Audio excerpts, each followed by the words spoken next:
Salut tout le monde, bonsoir les abonnés, bienvenue dans cette nouvelle vidéo où on va parler de Coupe d'Afrique des Nations parce que oui. 10 jours se sont écoulés depuis le début euh, de l'ouverture de cette Coupe d'Afrique des Nations et il s'est passé beaucoup de choses. Et pour ceux qui n'ont pas regardé cette CAN, qui ne sont pas en train de regarder cette CAN ou qui ne sont pas connectés à cette CAN et qui ne la regardent pas, je vous garantis que vous avez raté beaucoup de choses. Mais ma mission ce soir, c'est de vous essayer de vous résumer un peu tout ce qui s'est passé durant ces 10 jours-là. Il s'est passé beaucoup de choses, beaucoup de retournements de situation dans les matchs. À quelques heures de la compétition, j'avais sorti des pronostics. J'avais donné mes pronostics par rapport au premier tour, les équipes que je voyais en huitième de finale. Et aujourd'hui, je dirais, cette vidéo est presque obsolète tellement il s'est passé beaucoup de choses à contresens dans cette compétition et il n'est pas tard. On va en parler tout de suite, plein de trucs et j'ai 30 minutes pour vous résumer un peu tout ça. Et on va partir tout de suite avec le match d'ouverture qui opposait la Côte d'Ivoire à la Guinée-Bissau. Bon, on se disait un match tranquille pour la Côte d'Ivoire, normalement, qui ne devait pas trop se casser la tête lors de ce match d'ouverture. Content pour cette Coupe d'Afrique des Nations organisée à domicile, qui plus est. Donc, bon, l'équipe ivoirienne, comme on pouvait s'y attendre, dès l'entame du match, je pense 5 minutes après l'entame du match, a marqué le premier but. Et puis voilà, derrière, ça a poussé, ils ont géré et ils ont mis le second but qui a fait que voilà, ils ont bien entamé la compétition en tant que pays hôte. Et puis après, lors du deuxième match, le Nigeria et la Guinée équatoriale se sont quittés dos à dos, un but partout, euh, avec beaucoup de regrets à voir côté nigérien. On se disait, bon, est-ce que cette équipe allait pouvoir faire quelque chose dans cette Coupe d'Afrique des Nations? Et puis après, l'Égypte et le Mozambique avaient fait 2 buts partout. Le Mozambique qui a réussi à accrocher les Pharaons, 2 buts partout. Le Ghana, le Cap-Vert qui est arrivé à bout du Ghana, 2 buts à un. Une grosse surprise déjà, dès la deuxième journée, on commençait à avoir euh, un peu les couleurs qu'allait prendre cette canne-là, faite de beaucoup de retournements de situation. Et là, première grosse surprise déjà, on va la voir ici avec ce score-là, le Cap-Vert qui arrive à bout. Je l'avais dit déjà dans mes analyses, dans mes prédictions, que le Cap-Vert allait poser énormément de problèmes à l'Égypte et au Ghana, parce que c'est une équipe très joueuse et que le Ghana et l'Égypte allaient forcément perdre des plumes face à cette équipe de Cap-Vert. Sauf que je ne m'imaginais pas que ça allait aller jusqu'à ce point-là. Et puis le Sénégal qui, voilà, en toute maîtrise, va s'imposer lors de son premier match face à la Gambie. 3 buts à zéro. C'était maîtrisé de bout en bout. Euh, voilà.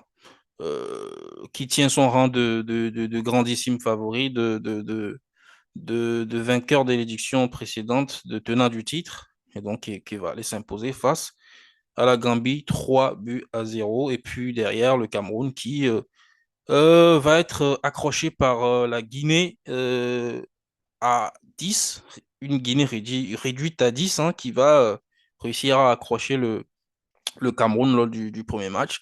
Puis l'Algérie, Angola, même score, un but partout.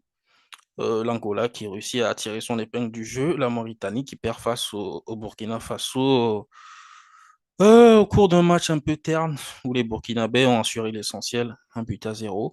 Mais jusque-là, on voit déjà que les scores étaient très étriqués, très serrés et que ça donnait un peu le là de ce qui allait se passer dans cette compétition. Et puis derrière, on a la Namibie qui bat la Tunisie quand même. Encore deuxième grosse surprise de cette compétition.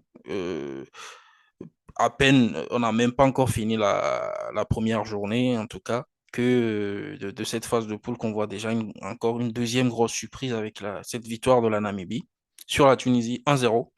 Euh, et puis derrière la victoire du Mali face à l'Afrique du Sud.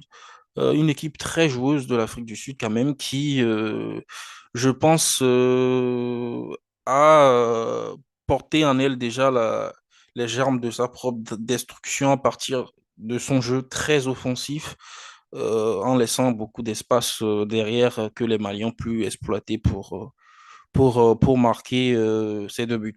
Et puis derrière le Maroc qui assume aussi son statut de grandissime favori de cette compétition en allant à bout de la Tanzanie, score maîtrisé de bout en bout 3-0.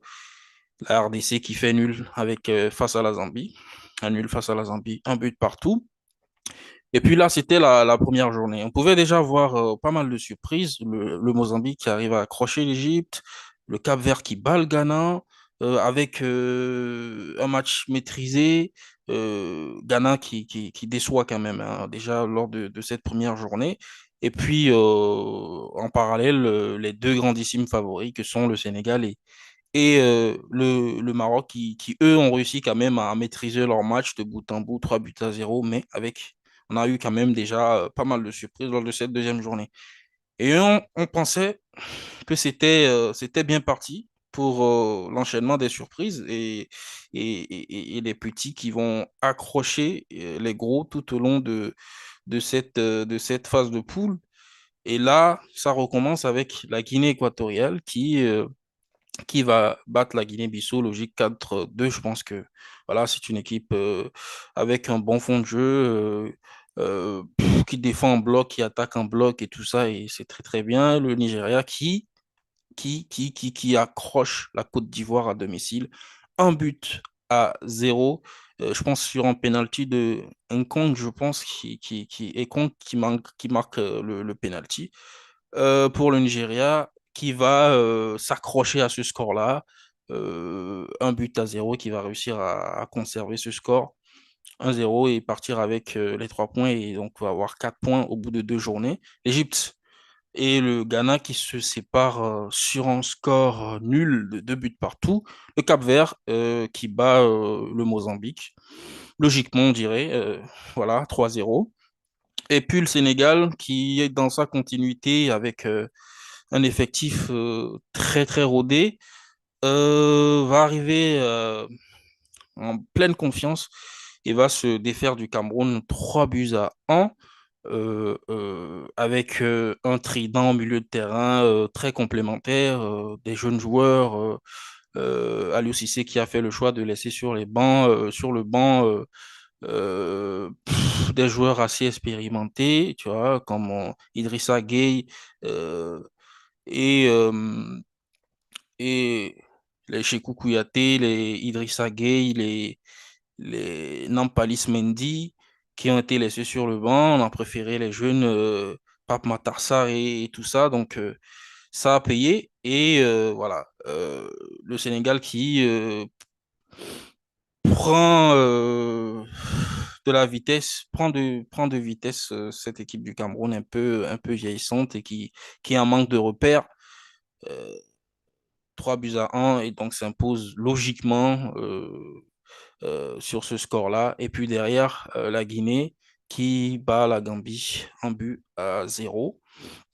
Et l'Algérie, Burkina Faso qui se sépare dos à dos aussi sur un score de 2 buts partout avec une équipe du Burkina Faso qui a piqué à chaque fois au bon moment, a marqué les 2 buts. Et puis derrière, l'Algérie qui, au forceps, avec le mental, avec surtout un certain Bagdad Bounedjah va réussir à chaque fois à revenir au score et à finalement réussir à choper le point du nul au Burkina Faso et derrière l'Angola qui bat la Mauritanie 3 buts à 2, qui prend une belle option pour pour une qualification. Groupe F qui reprend du service avec cette affiche entre la Tunisie et le Mali qui accouche d'un match nul, un but partout.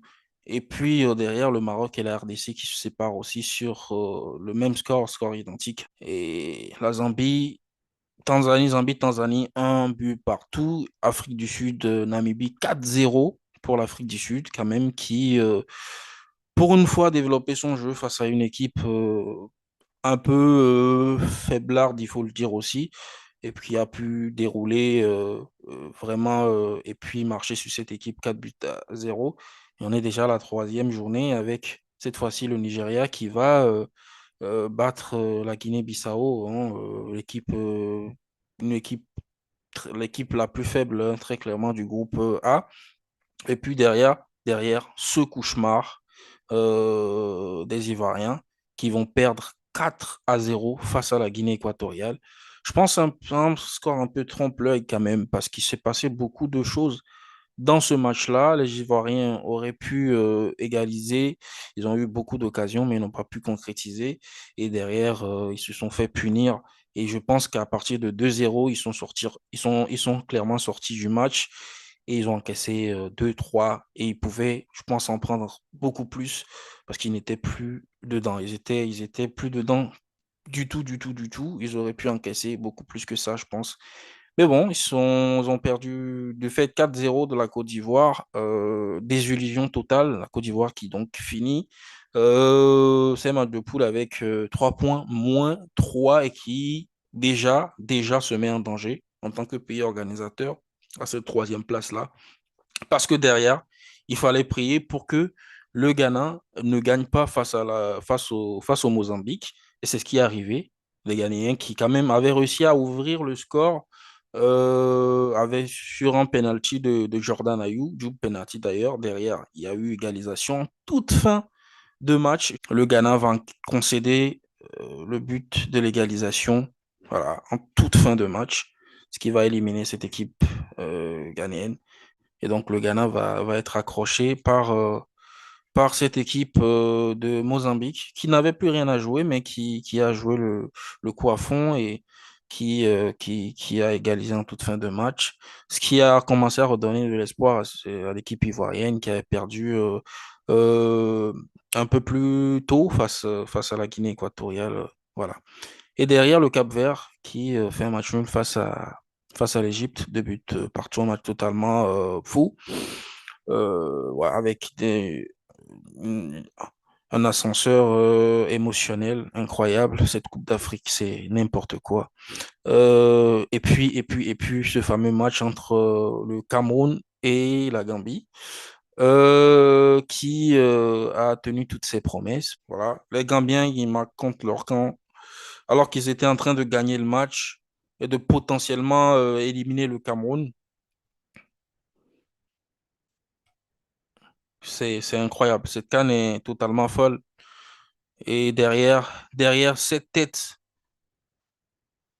Ramos-niesque, si on peut le dire ainsi, de Christopher Wu, qui, euh, qui, euh, qui remet le Cameroun d'aplomb.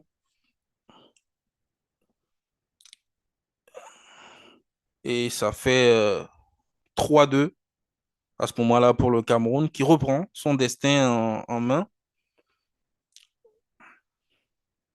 Et donc, voilà, derrière, il y a un but un peu maradoniesque, si on peut le dire, hein, sur ce corner-là, qui l'attaquant gambien qui a marqué de la main. Et là, on se dit, ouah, qu'est-ce qui se passe? En 3 4 minutes, on a plein de buts. Ouais, et non.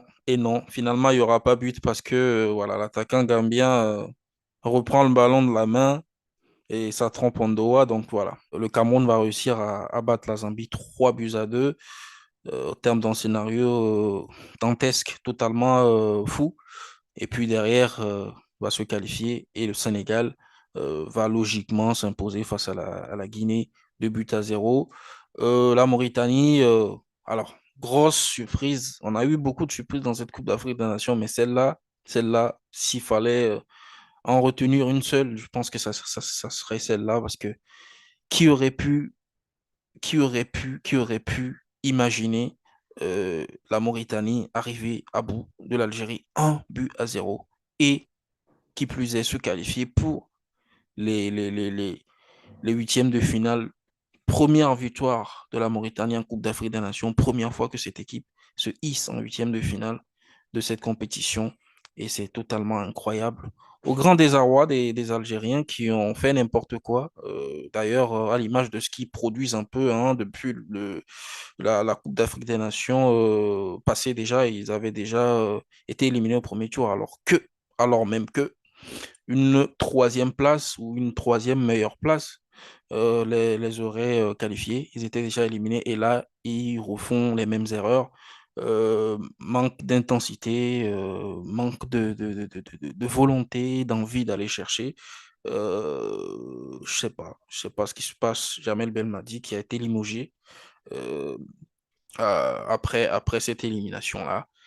Et puis derrière l'Angola qui bat le Burkina Faso, quand même, une petite surprise à ce niveau-là, 2 buts à 0. Et voilà, les Ivoiriens de leur côté qui continuent à prier, hein, parce que voilà, ils sont pas totalement encore éliminés.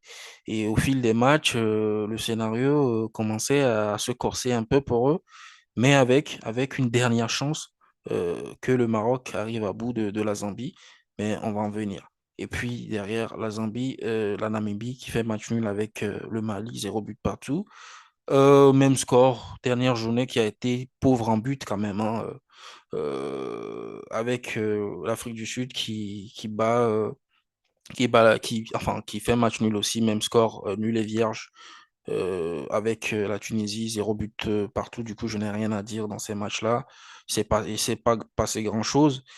Et puis, la Côte d'Ivoire qui voit ses espoirs sans cesse être repoussés, ses espoirs de qualification, sans cesse être repoussés durant toutes ces journées-là, enfin, durant tous ces matchs.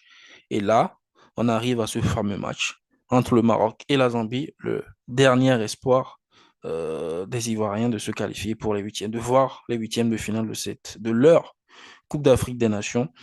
Et voilà. Et fort heureusement, le Maroc va arriver à bout donc de la Zambie avec un but d'Hakim Ziyech, ce qui va donc qualifier les éléphants de Côte d'Ivoire pour les huitièmes de finale de cette Coupe d'Afrique des Nations. Derrière la Zambie et la RD Congo font match nul, donc, mais sans conséquence. Voilà. Et donc, le classement, on voit, voilà, la Guinée équatoriale, enfin, grosse surprise. Je les voyais pas se qualifier. Franchement, là, franchement, premier couac déjà dans mes prédictions. La Guinée équatoriale, cette Guinée équatoriale qui finit en tête de ce groupe A, un groupe dans lequel il y avait quand même le Nigeria, le pays hôte, la Côte d'Ivoire et la Guinée-Bissau Bissau du coup. Donc, ouais. Guinée équatoriale, première de ce groupe. Nigeria, deuxième Côte d'Ivoire, qui arrive in extremis à choper cette quatrième meilleure, troisième place du coup, qualificative pour les huitièmes de finale. Et donc, à limiter les dégâts, à sauver les meubles dans les tout derniers instants de cette troisième journée, avec la victoire donc du coup du Maroc sur la Zambie. Et donc, groupe B, donc on a Cap-Vert, deuxième surprise. Cap-Vert qui finit. Alors, Cap-Vert, je les voyais déjà poser d'énormes problèmes. Je l'avais dit dans mes analyses d'avant Cannes. Je voyais bien le Cap-Vert poser des problèmes à l'Égypte et au Ghana, mais pas quand même finir quand même devant cette équipe-là. Je les avais mis tout en haut ouais, ouais, grosse surprise. Alors, se méfier de cette équipe de Cap-Vert. Derrière l'Égypte, le Ghana qui est éliminé avec 2 points, -1. -1, grosse désillusion pour cette équipe ghanéenne qui doit se renouveler, je pense. Et puis derrière, dans le groupe C, le Sénégal, le Cameroun, la Guinée vont voir les huitièmes de finale.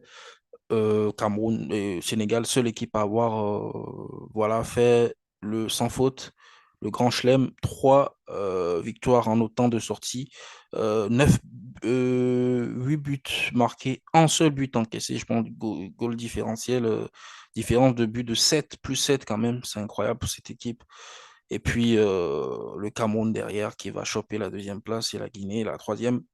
place qualificative. Et puis, derrière, dans le groupe D, Angola, première place, incroyable. Que des surprises en tout cas. Que des surprises. Cap-Vert, Guinée équatoriale, première place. Cap-Vert, première place. Angola, première place dans un groupe où il y avait quand même l'Algérie, le Burkina Faso, que je mettais devant d'une courte tête, mais quand même devant ces deux équipes-là. Et finalement, l'Angola qui va choper la première place, le Burkina Faso deuxième. Et grosse surprise, euh, euh, l'Algérie out. Un mini séisme, hein. Voilà. Moi, je m'y attendais pas du tout. Et puis, le Mali, premier de ce groupe-là, bon, je les voyais déjà se qualifier. Je pense que j'avais mis le Mali en tête de ce groupe.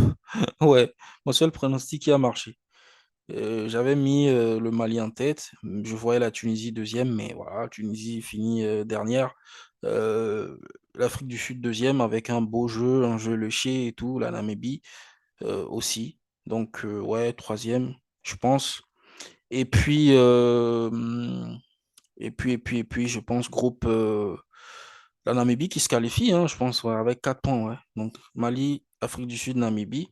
Et puis derrière, groupe F, Maroc, logiquement en tête. Derrière, la RD Congo avec quand même 3 points. 3 points. C'est très, très léger, franchement. Et puis la Zambie, 2 points, qui ne va pas finir meilleur troisième. Et puis derrière, la Tanzanie qui est éliminée. Voilà un peu le, le tableau enfin, final des qualifiés. Et ouais, il y a eu pas mal de surprises euh, pour ouais, euh, voilà. Et c'est tant mieux, j'ai envie de dire, c'est tant mieux. Là, on a le tableau complet des huitièmes de finale avec la Namibie qui va défier l'Angola. Très, très beau petit match, on va dire, le samedi à 18h. Et puis le Nigeria, ce gros choc entre le Nigeria et le Cameroun à 21h. Derrière Guinée équatoriale, Guinée, hein, l'affrontement entre les deux Guinées qui vont se défier. Et puis le dimanche, sous le coup de 18h, et puis l'Égypte. Égypte RDC, Cap-Vert, Mauritanie. Hmm, je pense que le Cap-Vert, enfin, je ne veux plus m'avancer, trop m'avancer, mais quand même avantage pour le Cap-Vert quand même, on va dire. Sénégal, Côte d'Ivoire, ça va être difficile pour la Côte d'Ivoire, mais sait-on jamais, cette équipe a été ressuscitée, cette équipe se croyait morte. Tout le monde pensait qu'elle était morte, cette équipe-là, et elle est ressuscitée et comme revigorée. Donc attention à cette équipe qui, aujourd'hui, comme on le dit chez eux, Cabrim, on n'a plus peur de couteau, cette équipe-là, qui a été ressuscitée. Donc on ne sait jamais ce qu'elle peut, de quoi elle est capable, parce qu'elle a déjà affronté le pire. Elle était éliminée, elle a été repêchée, elle a été... C'est comme si demain on te disait que tu es mort et après on te dit il n'y a plus rien à faire et après on te dit bon en fait finalement tu peux toujours revenir, vas-y, on te remet dans le jeu. Attention, mais bon, je pense que le Sénégal quand même individuellement reste au-dessus et collectivement reste au-dessus. Mais en tout cas, attention à cette équipe-là de Côte d'Ivoire qui a encore des choses à prouver dans cette compétition. Et puis le Mali face au Burkina Faso, match équilibré, 50-50. Je pense que je sais pas qui va passer. Maroc, un très beau choc. Et puis un très beau choc pour finir ces huitièmes de finale. Un très beau choc entre le Maroc et l'Afrique du Sud. Deux équipes joueuses. On aura beaucoup de spectacles, j'espère qu'on aura beaucoup de buts. Et donc voilà un peu le tableau final des huitièmes de finale. Enfin, le tableau des huitièmes de finale, je n'ai pas de pronostic particulier à faire. Voilà. J'ai déjà essayé, mal pris, donc bon, je pense que je vais m'arrêter là. Je vais pas trop m'avancer sur ces matchs. Donc voilà, on verra tout ça après. Je serai là pour, bien évidemment, par contre, pour analyser tout ça. Et puis voilà. Voilà un peu pour le résumé de tout ce qui s'est passé dans cette première phase de Coupe d'Afrique des Nations. Moi, je dis à la prochaine pour déjà partir des huitièmes de finale pour analyser les matchs. Huitième, je vais condenser tout, je vais analyser, car je condense tout, je fais demi, je condense tous les matchs, je fais les deux matchs, voilà, du coup. Et puis la finale, je vais évidemment faire l'analyse des images. Voilà, un peu pour ce qui en est de cette Coupe d'Afrique des Nations. Voilà, continuez à vous abonner. Et puis moi, je vous dis à la prochaine pour une nouvelle vidéo. À très bientôt. Ciao, bisous.